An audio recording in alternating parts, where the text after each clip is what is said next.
নমস্কার, বাস্তুমঙ্গল থেকে বলছি জয় চক্রবর্তী। শুভ অক্ষয় তৃতীয়ার জন্য কিছু ভালো টোটকা উপায় আমি আপনাদের বলে দিচ্ছি। শুভ অক্ষয় তৃতীয়াতে এমন কিছু টোটকা উপায় করলে যেটা কিনা আপনাদের সারা বছর সুখ সমৃদ্ধিকে অনেক ভালোভাবে এগিয়ে দেবে। সেটার জন্য কি করবেন, এদিন মাটির কোনো হাঁড়ি, মটকা বা ঘটি এরকম টাইপের কিছু কিনে আনুন এবং তার মধ্যে আতপ চাল, গোবিন্দভোগ চাল অথবা হলুদ ভরে সারা বছর রেখে দিন আপনার রান্নাঘরের উত্তর পূর্ব দিকে। সেটা আপনি অনেক ভালো ফল পাবেন।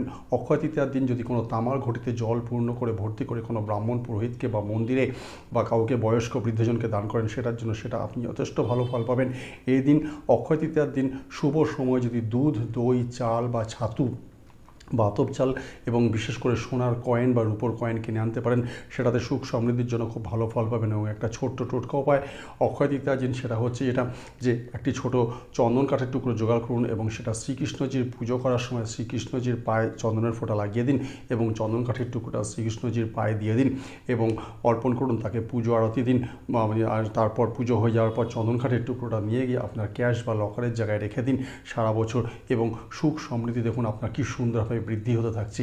অক্ষয় তৃতীয়ার জন্য এই সমস্ত টোটকা উপায় যদি আপনি করেন, নিজের সারা বছরের জন্য এই পূর্ণতিথিতে সুখ সমৃদ্ধি আপনার বাড়বে, এই বিষয়ে কোনো সন্দেহ নেই।